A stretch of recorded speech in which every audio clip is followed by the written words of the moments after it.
أعوذ بالله من الشيطان الرجيم. بسم الله الرحمن الرحيم. والتين والزيتون وطور سينين وهذا البلد الأمين. لقد خلقنا الإنسان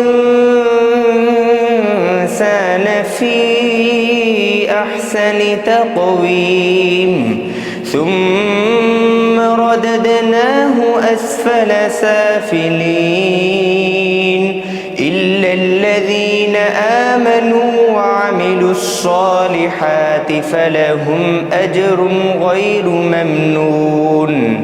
فما يكذبك بعد بالدين أليس الله بأحكم الحاكمين.